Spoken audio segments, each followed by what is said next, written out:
Striking a trade deal with the United States will help both economies bounce back from the coronavirus crisis, the government said. Britain and the US agreed they want to sign off an ambitious new arrangement as the first round of negotiations opened by video link. Prime Minister Boris Johnson believes a free trade deal will be a major boost to the UK after Brexit transition arrangements end later this year. International Trade Secretary Liz Truss and Robert Lighthizer, U.S. Trade Representative, led the start of the talks today. Ms. Truss said, "The U.S. is our largest trading partner and increasing transatlantic trade can help our economies bounce back from the economic challenge posed by coronavirus. We want to strike an ambitious deal that opens up new opportunities for our businesses, brings in more investment and creates better jobs for people across the whole of the country."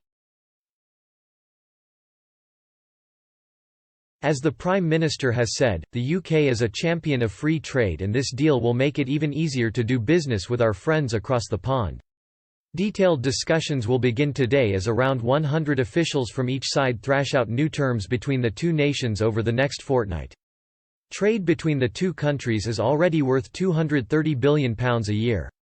The talks will look at ways to boost investment and the flow of goods and services. U.S. President Donald Trump has said he hopes to strike a quick deal with the UK.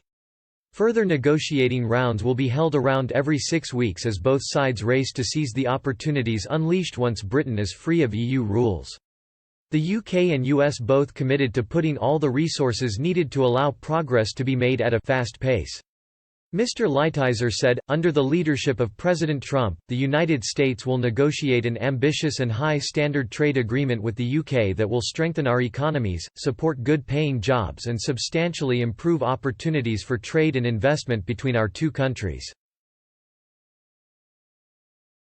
It comes amid UK frustration over Brussels' refusal to make compromises in separate talks over future relations with the EU.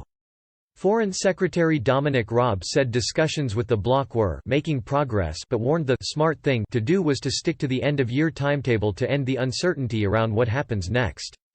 He said, "I think the right thing to do for the UK, but also for the EU, is to avoid any future uncertainty beyond the end of this year by agreeing what ought to be a reasonably straightforward approach in negotiating. That will be the surest way to make sure we can give our economies a boost by maintaining seamless and as frictionless trade as possible. And that is the way the UK and European countries have an opportunity to bounce back after this. I think prolonging the uncertainty of the Brexit negotiation is unnecessary and would actually make that uncertainty worse."